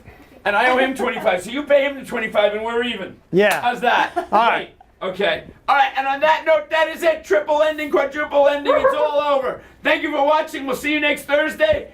May the comic book Force be with you. Yay! Live from Secaucus, New Jersey, it's Carbo and Anthony's Be Terrific Selling Heroes. I'm here with Mike and Carbonaro. talking to Roy Thomas. The Inimitable. Thank you. I can't pronounce that word. Thanks for joining us, Roy. It's a great pleasure to talk to you. Sure, I'm glad to do so. Without Roy, Marvel Comics would not be who they are today. That's the story, right, Roy? I couldn't quite hear what you said. Well, Roy, Marvel Comics wouldn't be what it is today without you. That's what Mike No said. doubt. It wouldn't be what it is today without a whole mess of people. Yeah, but we're giving credit where credit is due. It would be different. Okay. You know, I mean, it would still exist without me. It would still be a big, probably just successful entity. But at the same time, you know, they benefited a little bit from things that I did, and I benefited a little more than a little bit from the things I did for them too. So it's been a fair trade. Okay, so let's run down your credits a little bit. How many issues of Marvel Comics did you actually write? I have no idea. I haven't finally. I haven't even begun to count them. There were 200 or 300 comics with just Conan. Yeah, Right. with just Conan. So yeah, so it's thousands plus. I don't know. It's a couple of thousand or so. There you go. It's no record. I mean, compared to guys like Otto Binder and maybe Stan and Robert Kanigher and. But you did at one time hold the position of editor, and right? That's correct. Yes. Well, usually I was an editor as well, at least in the first. For the first 15, 20 years, the first 15 years at Marvel and much of the time at DC during the next decade, I was an editor. I spent about, 20 or so years in some sort of editorial capacity at both companies. That's cool. So let's talk about, because this is a Star Wars theme this week and a new movie coming out and such. Opening up tonight. Yeah, it's opening up tonight. Yeah. The story of how you bringing in the Star Wars comic book helped save Marvel at the time. That's the story. Yeah. Well, yeah, I didn't really have that in mind, nor did I know about it until years later when Jim Shooter wrote on a blog of his, maybe a decade ago now, that the success of Star Wars, those initial 6 or so issues, maybe the early issues. Yep, first 6 issues were the movie ones. That they, those were the movie ones. That those issues and maybe the continuation for a little while were a sort of a I didn't know it, but they were, I guess, a direly needed shot in the arm financially for Marvel at a time when evidently Jim Galton, who had come in and had been placed in as the new CEO. President in I guess around 1975 or so. 75. He had been given supposedly a year or two mission to kind of turn Marvel around, or they were basically, I guess, going to sell it off for parts or something. And he was working at it, and he worked at it real hard. But one of the main things that seems to have helped, according to Jim, and hints I got even from him in a brief conversation a few years ago from Galton himself, is that the success of Star Wars, the enormous amount of money it brought in with all the reprinting and so forth back in 1977, The reprints. it really bought a lot of time for Marvel to turn itself around. It's not that Star Wars, saved Marvel forever, but it bought them a lot of time by giving a needed infusion of cash. And I think the best way to express this is what Jim Galton told a friend of mine who passed it on to me before I talked to Jim over the phone. a publisher friend of mine in Columbia, South Carolina, I published academic books. He was a college professor. Said he spoke with James Galton on a particular matter. He didn't know that, and when he found out that Galton had been the president of Marvel Comics until a few years earlier, he mentioned, "Oh, I know someone who used to be editor-in-chief there and a writer there, Roy Thomas." And Galton said to him, "Oh, well, tell him hello for me. He made me rich." Oh, wow. Which means, of course, that, because obviously I never got rich from it. Neither did Howard Chaykin or anybody else at Marvel individually, but... Howard Chaykin being the artist who did the cover for #1. Howard Chaykin, yeah, being the artist of those 6 issues. Right. And so forth, the primary artist. Did you script those for comics? Did you script them, or what would you call that if you were doing the movie adaptation? Although Howard had a lot to do with the actual breaking down of the story, I sort of turned it over to him and said, just, here's the script. It was, there's no sense by writing out a synopsis for it too.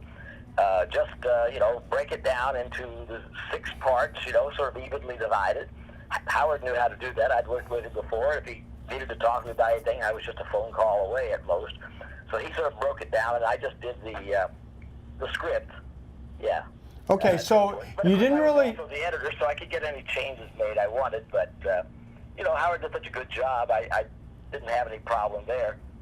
You didn't really actually touch on, like, how the property came into Marvel and what you had to do with it. I sort of working at it backward, I guess.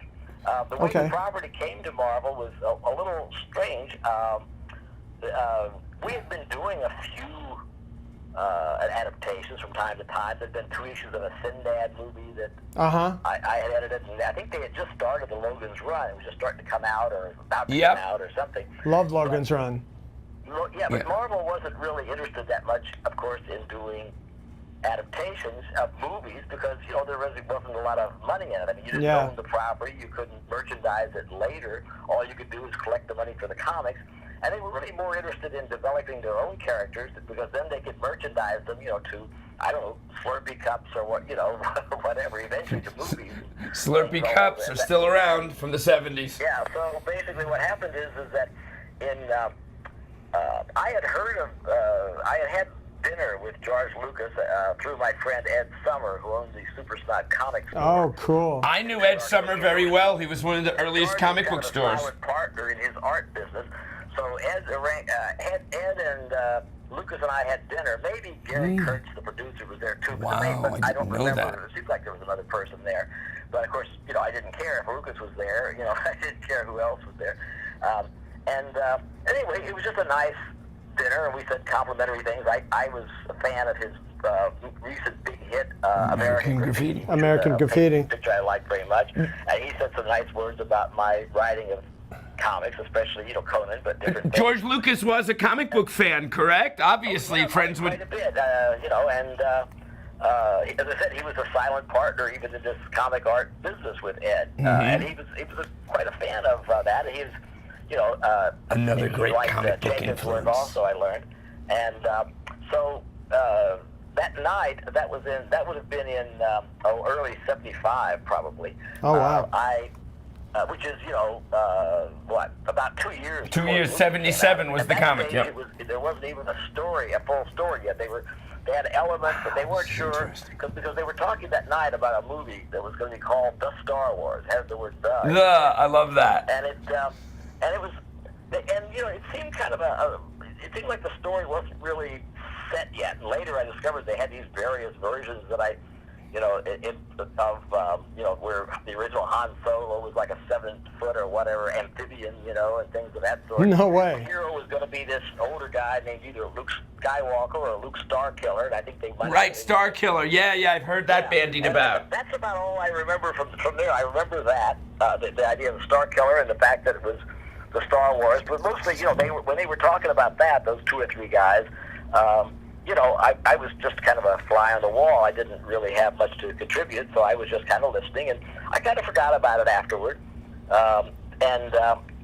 Then comes that's not quite a year later, but 8-9 months later. So in February of '76, 76, I got a call. By that time, I had stepped down, several months earlier as editor-in-chief, and I was under contract to Marvel to write and edit my own stuff, but that was it. I wasn't in charge of the company anymore as I had been through the middle of '74. Oh, and, cool. I got a call from Ed Summer, who, he lived across town, but his store was only a few blocks. Where was his store? What was it, 79th and 2nd? Or Let's see, I lived on Yeah. East 86th Street, Right. 1st and 2nd. He was a few stores down. Like, 81st. I thought it might have been the low 80s. Yeah, It might have been 81st. the- Yep. Something like that. Yeah, just a few blocks One of the away. earliest comic book stores in Manhattan, and one of the It's coolest. a nice little store, Mhm. and he and I had become friends. And once by that time, my wife and I had broken up for the last time, so I spent a little time. We used to go to movies occasionally, and I'd drop by the store occasionally. And we became a little closer simply because I had more time on my hands. And we always got along pretty well. He's a little younger than me, but he was, but we had similar tastes in certain things. Anyway, he called me up one day. I don't remember when, afternoon, I guess, and I believe the same day he said he wanted to bring by a friend of his, an associate of his, who was sort of George Lucas's, what he did, I don't know if he used the word media projects director, that was the official thing, but he was obviously a right-hand man for merchandising for George Lucas, and he'd like to talk to me about the movie and Marvel and everything. And I said, well, I'm not editor-in-chief, as Ed well knew, but I said, I'll listen. So we came up. I guess we had dinner or something before that. I mentioned later a spaghetti dinner. Maybe we told stories, whatever. But at some stage, we came back to my apartment, probably that very same night that Ed called, I think. And Ed didn't have that much to do with the pitch, but Charlie, Charlie Lippincott was the guy. I've heard And that name. he'd been with, officially with Lucas for a few months, and he was in town, evidently primarily, about merchandising, and one of the reasons the particular timing was that there was a toy fair in town at that time. And he was going around there trying to make deals, for Star Wars, because, people weren't that interested in some science fiction picture. Last big science fiction picture had been 2001. That certainly wasn't a merchandising bonanza for anybody. Right, and that was 10 years earlier, in And that was quite 1968. Yeah. almost a decade earlier. Right. So I was, so I really wasn't looking forward to the pitch, but at the same time, if somebody's going to tell you a story of a movie, well, I'd be probably going to see it sooner or later, and it's only polite. I was doing it as a favor to Ed, and Charlie was pleasant enough, so he comes in with his portfolio, and he starts doing this pitch. Ed may have said a couple of words, but it was mostly Charlie. And he's got all these Ralph McQuarrie drawings. Awesome. Or paintings. They call them production sketches, but of course they're really full paintings. Yeah. Ralph McQuarrie, one of the most amazing fantasy artists. Yeah, it really was the look of the movie. He obviously was very responsible for the look of the movie. And there were there must have been a dozen or 20 or so of these. They've been put out since then. It started with a scene of like Tatooine, and with its couple of moons, and then Charlie just begins to tell the story, but it's got all these weird names in it, so I wasn't really following it that close, or really probably even trying to. I was looking at the pictures and getting the general flow, and he's starting to talk about, he's got these. It still isn't decided, I don't think, quite at that time, between Luke Starkiller and Luke Skywalker. I think it was probably being decided over in Africa about that time. And then you had the robots R2-D2 and C-3PO, and and there's Obi-Wan Kenobi, which sounded Japanese to me. I didn't know what that was. And then he starts, talking about this name and that name and Darth Vader and so forth, and, Princess Leia, and so forth. And some of this he has a little art on, and some of it not. But I was sort of getting the general idea. But, at the same time, it's science fiction. And the thing is, Marvel hadn't had, really the best of luck with straight science fiction. I mean, there are science fiction aspects to much of Marvel's, work. What isn't magic is science fiction on a low level, I suppose. Just like it's been Doctor Strange comes closest, I guess, maybe. Well, that's more like magic, yeah. But science fiction. I mean, Iron Man is sort of like science fiction, or Spider-Man is a weird sort of science fiction. But of course, it's low level, just like Superman was from the very beginning. But but at the same time, it's not science fiction in this sense with the stuff that Martin Goodman, the publisher, had always hated: rockets, ray guns, and robots. He didn't like those things. Triple R's. Now, he wasn't there anymore, of course. Stan Lee was the publisher now. Evidently, Charlie, I didn't quite understand it. I thought he had already talked to Stan. It turns out Charlie had tried to talk to Stan, but evidently he couldn't get past the secretary, so he decided, I guess, to try and end run around him since he knew that Ed knew me, so he was going to try to use me to get to Stan because he couldn't get to him any other way. And I wasn't really totally aware of this, but, you know, I was thinking he'd already been turned down. Either way, it didn't look like there was much I could do, and I wasn't that inclined to, you know, to try because, you know, I got my own stuff. I'm doing the Conan books and a couple of other things. You know, I had plenty of stuff to do, and so it wasn't my job to find properties for Marvel anymore. You know, I'd given that up when I stopped being editor-in-chief, and just about that same time, I had a chance to come back a second time to become editor-in-chief after a year and a half out. But you know, I accepted, but then I decided to move to California instead. So, you know, I got other things on my mind at this stage besides finding comic books for Marvel. But as Charlie is turning over all these paintings or productions. The production drawings and the paintings. Finally, he suddenly gets to one and that struck a chord with you? he calls he said, now this is what we call the Cantina sequence. And he turns over the painting, which has since been reproduced many times, which shows a Han Solo who does not yet, of course, look like Harrison Ford because it was done way before Harrison Ford was cast, facing a sort of an alien, and they're about to kind of slap leather like a scene out of a Western, only with ray guns and with a couple of aliens and stormtroopers standing around in this. Star Wars is a space western in so many ways. Yeah, and at that stage, I suddenly said the equivalent of, okay, I get it now, I'll do it. And obviously they were a little surprised because, you know, I hadn't been giving them that much encouragement. So Han Solo was the turning point for you. This turn, Well, the turning point interesting. for me, as I explained to them, was, I said before, I was thinking, you know, that you were talking about science fiction, and that didn't have a great track record, especially hard science fiction. Just, you know, and so on. But I said, this isn't really that. This is barely even science fiction. This is really what I think of as space opera, you know.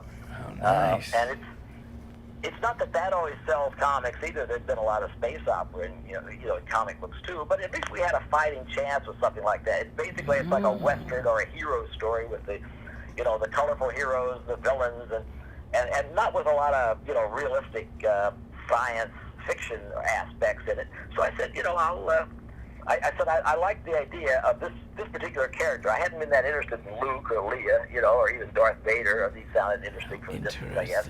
But Han Solo, I can't say Chewbacca the Wookiee because that name was mentioned, but they didn't have a picture of him, I don't believe, at that time that I had seen. So, but Han Solo interested me because he reminded me of the kind of space opera heroes I had liked in Planet Comics I used to read. Oh, yeah. Planet Comics back in the late 40s and early 50s.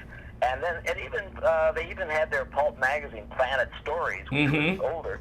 And I, you know, read a few of those too, and they didn't have continuing characters, but they had that same kind of, you know, low-level science fiction feel. You know, let's hop on the rocket and fly over to Mars this afternoon, kind of. Yeah, it was more about the adventure and then the characters than the actual science. And not a lot of worry about, you know, you get to a space warp, you don't have to worry about all these realities and, you know, rocket science. Those Planet comics are some of the most amazing covers in all of comic books. Yeah, they had some. Yeah, and you know, the stories usually weren't that much, but they had a lot of good elements. And I thought, well, you know, this might be along those lines. There had been a character that I had actually tried to get Marvel to adapt, to license a few years earlier when Conan was a hit, called Northwest Smith. He was the creation of C.L. Moore, who was a very good science fiction and more fantasy writer. And it very much that same kind of thing. And I sort of, you know, and I wasn't able to make a deal there because they wanted a lot of money for what was really an obscure character, and I couldn't. That didn't make any sense for us. I was just doing it kind of as a lark. But I thought this is the same kind of character, and maybe it'll be fun, so I'll at least talk to Stan. So I set up a meeting where Charlie came in and talked to Stan. I don't know exactly who else was there. I don't know if Galton was there.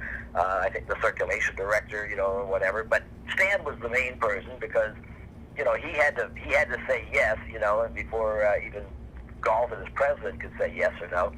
And anyway, so Charlie has said that I guess I gave a little pitch at the beginning, just, you know, a few words about it and enthusiasm. Then Charlie got up with a lot of more practical things and what the deal would be, which we'd already discussed. I mean, basically, Marvel was getting this basically free.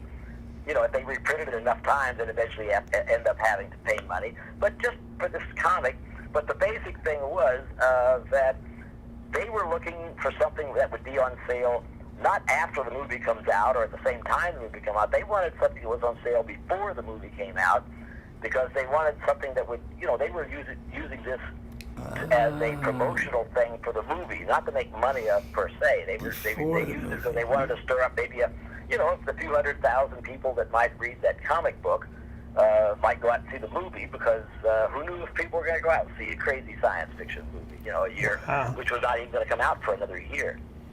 So the comic books were the vehicle by which George Lucas was trying to promote Star Wars in the first place.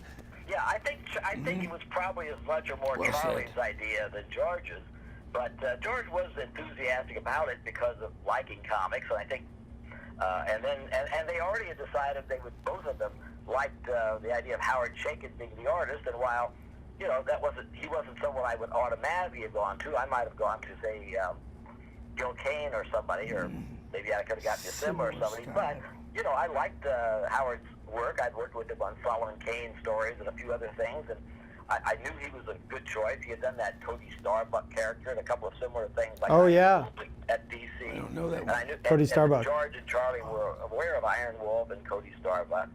There'd been about 3 Iron Wolf stories that time, but only about 1 Cody Starbuck apparently. But it was that same kind of look and same kind of feel.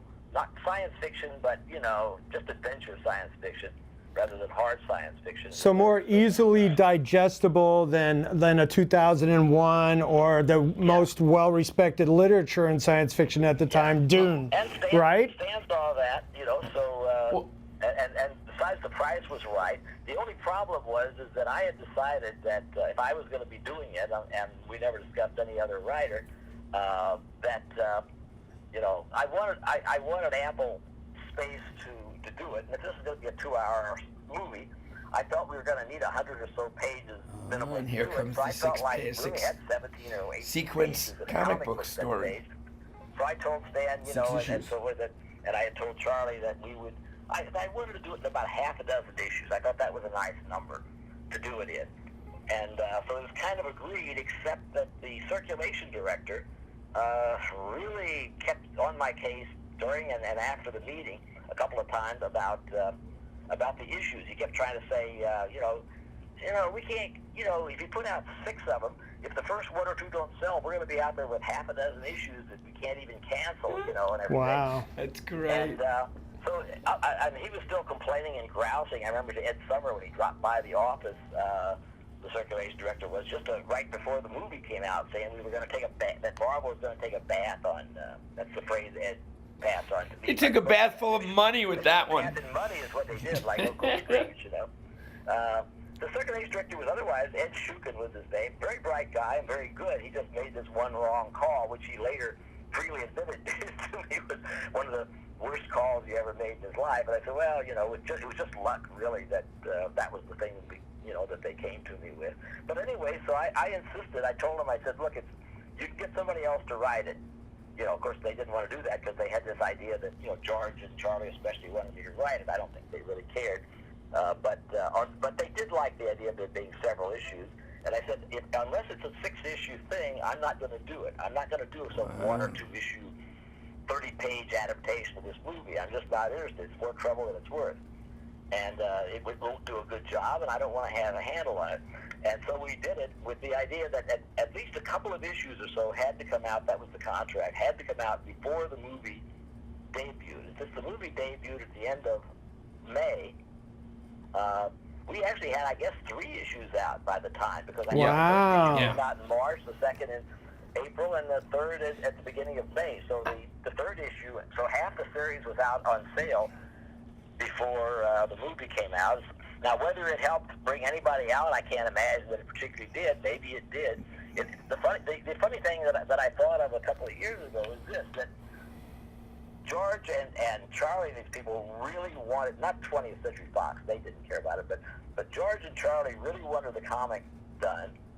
as a merchandising or a promotional thing. As it turned out, it didn't. I don't think it really had any importance to it at all. I think those crowds would have probably been there with or without the comic book, because obviously more people showed up in that first weekend than ever could have read the comic book.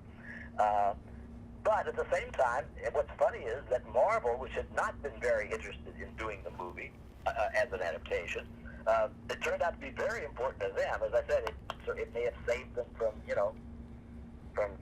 cancellation or something.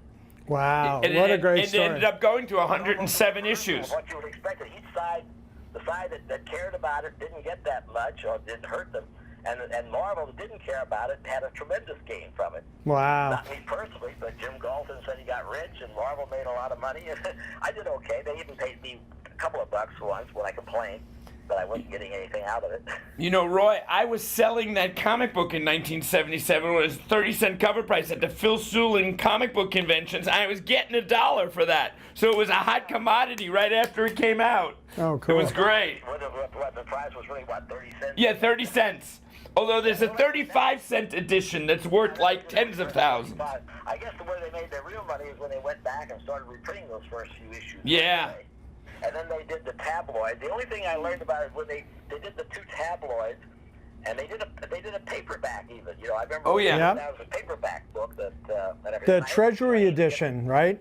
I had to You mean? get Howard's and my name on the cover. They were only going to have George Lucas's and Stan's name on the cover of the paperback, and I went in and complained. I said, you know, Howard and I are the ones that really did the work. I said, you know, I want our names on the cover. So they did that, and eventually they had the two big tabloids. Each one had 3 issues in it. And then they went and they put it out in one tabloid that had all 6. I believe Marvel the circulation Treasuries. director said to me later, he said that one didn't do as well. I guess they had, as he said, they had gone to the well maybe once too often there. But they still made a mint of money out of that stuff. That's great. Wow. Now, do you think that structuring that 6-issue story arc had any influence on what is today the graphic Yeah. novel? Yeah, I mean, that- was that that the was one of the first first. time? I really don't know. I mean, it was a nice length, but other people, but you know, the Logan's Run, which started earlier, that had, I don't know how many, 5 or so issues. It was the same kind of thing. It went to 7, I think. The only difference is that Star Wars was important to Marvel, where Logan's Run really wasn't. Oh, that's I mean, it cool. wasn't a bad comic, but you know, it didn't really mean anything to Marvel's bottom line. It's weird because Logan's Run was a modest hit too, but it didn't sell a lot of comic books particularly. It had no toys. Star Wars sold a tremendous number, but who knows why, you know. It Wow, had no that's so toys. So it was Han Solo that turned the corner for you, and today is the Solo story day, so to speak. The new movie comes out. I'm less enthusiastic about it, you know, without Harrison Ford. without Harrison Ford in it. But of course, he can't exactly play the young Han Solo. He was already 30 or so, I think, when he played him the first time. Right. He was like 33, I believe, And that because was he'd been. he's a little younger than me, but he was already in his 30s, and so you know he's. You know, and I had met him a couple of times, before the movie came out. I haven't seen him since. I've just been a couple of, once at George's and once at a little party. Oh, cool. And, but it was nice. I got to really I liked, the thing I liked best about the movie was, as I had thought it might be, Han Solo and Chewbacca the Wookiee. And, and so when I had to continue the things, I was having trouble, getting permission to do this or do that, because suddenly the movie became a sacred cow, and suddenly it was hard to get, permission to do this or that with the comic book. So I managed to turn it into a Han Solo and Chewbacca comic for several issues, and that interested me. And then when, when the sacred cow aspects of the movie just kind of overwhelmed me to the point where I felt this comic book is not going to be fun anymore, because I'm going to have to get approval for everything I want to do, and they're going to say, well, we can't do this, we can't do that. So first time I had 1 or 2 little bits of problems, like when George Lucas didn't like my green rabbit I made up for the... Oh, yeah, I remember that. That was in number 7, the rabbit. I decided, listen, I just told him it's been fun, I'm finishing this little storyline, and then I'm gone, and it got turned over to Archie Goodwin, and I think, I think he had a better feel, or he was more enthusiastic about it. I preferred to go back to Conan because Robert E. Howard was safely dead. He wasn't going to give me any lip. So you didn't get any of that corporate interference with those properties. Right. Well, I had a good relationship with the literary agent for the Howard estate, Glenn Lord. And you know, he was just, you know, it wasn't like he was a big comics fan, but he was just interested in getting money for the estate Right. and getting Howard a few more readers. A lot of people would go from the comic books to then buy, you know, The books. paperbacks or Yeah. whatever. So, and I could do sort of, you know, I sort of had a vision of what I wanted to do with Conan. Glenn understood that, and he didn't have any great quarrel with it. And so I was just able to do it. And nobody else at Marvel, you know, interfered. Stan didn't know anything about it. Nobody else could control me anyway. So I just did what I wanted to do, and Conan became a huge hit for Marvel by the last half of the 70s. Right. With And the movie. Star Wars, it was never going to be like that because I was just, you know, I was immediately just the tail on the dog, and you know, I was asking Charlie Lippincott over the phone things like, you know, can I carry on the story with issue number 7 on? Can I do something with the romance between Luke and Leia? They said, no, you can't do anything like that, you know. And I said, well, can I use Darth Vader? No, can't use Darth Vader because we don't know what we'll be doing with him in the second movie yet. Yeah, so you didn't know that Luke and Leia were brother and sister at the time, right? Yeah. Told me that. No. And I mentioned something. I remember mentioning to them that there's a mention in the story of something called the Clone Wars. Oh, Can I yeah. do something with that? He said, no, we may want to do something with that someday. 30 years later, They're right? still trying to work that one out. Wow. But It just shows that I recognized a good idea when I saw one, but I wasn't allowed to run with it. So I thought, this is going to be a king-size drag working on this comic book now as opposed to working on Conan. So I went back to Conan, and I dropped Star Wars with an audible thud. Archie picked it up and ran with it, had a good time, much Audible better than thud. I would have had. I'd have been miserable. What a great I story. don't take well to being the junior member of a team unless it's Stan. I still have a vision of you, George Lucas. You said Gary Kurtz and Ed Summer sitting at a dinner table way back 2 years before the movie came out, thinking about what you guys were doing in merchandising and a comic book about to be done. Yeah, that's awesome. Do you remember where you went to dinner, that restaurant, or where that was? Oh, no, it was somewhere. I think it was somewhere on 2nd Avenue. Uh-huh. You know, Okay. a few blocks down, not far from it. Right.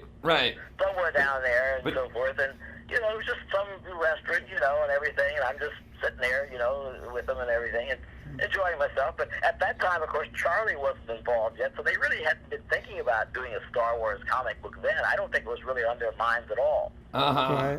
That So- came up when Charlie got involved, and while he was involved about the before movie. February of '76 for a few months, you know, it was not until he got involved sometime later in '75 that the whole idea of the comic book came out. I don't think 20th Century Fox liked the idea of the comic book. They thought it was kind of a waste of time. Well, maybe it was, but you know, it worked out well for Marvel, and it didn't hurt the Star Wars movie either. You know. Comics Right. were not looked at as high art and pop culture as they are today. Right. And the source material for other billion-dollar merchandising. So I got to take off. Okay, great. Wow. What a great story. We want to have you back when you're in town and at Mike's show specifically and have you, thanks a lot. we could talk to you for hours. He's getting Thank on his you, Roy. spaceship and taking off.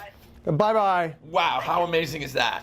That was incredible. Wow. What a great I didn't story. know any of that stuff. You know, I knew That's Ed the Summer. inside stuff, man. I knew Ed Summer really well at Super Snipe Comics. Oh did man, tons I of remember business the with him. he was the first guy to make a comic book out of his merchandising and his whole catalog, remember? He would have Joe Kubert do a cover Yeah, oh, and yeah, all that that's right, stuff. that's right. Yeah, There he was- made a comic book out There of his was also this merchandising. poster that they gave away, this really cool, an image of the first, the cover for Star Wars #1, and it's worth thousands of dollars. Oh, that's Yeah, right. and I Summers actually was had involved in one of that, those. yeah. Luke, Luke Skywalker. Starkiller. Mark Let's start Hamill. calling him Starkiller No, from but I now on. had I like one. that. A guy sold me one. Forget It's that still in Skywalker the stuff. tube. Yeah. It was still in the tube. Luke, Mark Hamill was walking around San Diego Comic-Con that year saying, hey, I'm in a new sci-fi movie. Check this out. That's and handing right. those out to people. And the guy had one that he had never opened.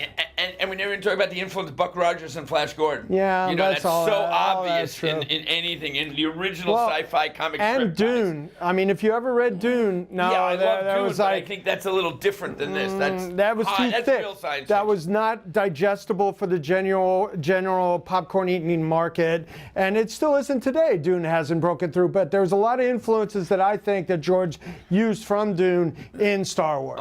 There's actually a guest that I'd love to bring on. He's still around, a renowned director called Alejandro Jodorowsky, who did a movie called El Topo and Holy Mountain, but he also did a whole movie that had elements of Star Wars, elements of Alien, elements of Dune, and it was part of that. And at one point, he had taken it to all the studios, and they all rejected it, but years later, each of those ideas came out in separate films. Right. It's a great, but he's somebody I want to bring on. So we just want to sign off right now as a segment It for was our Roy Han Thomas Solo that interview. started the Star Wars Yeah, comic that book, so to influence speak, of Han right? Solo. And here we are, Solo Day. And the Ralph McQuarrie. man. We're going to have some Ralph McQuarrie material on the real You're gonna show bring today. that? You're gonna get yeah, that? I have You got some. it. Great. And All right. so we're going to cut this off right now and go so we can come back to our regularly scheduled show. Live from Sea Caucus or on tape. Yeah. Previous week recorded. The Solo Day. What Yeah, a great awesome. story with Roy Thomas. That was great. Awesome. Nice.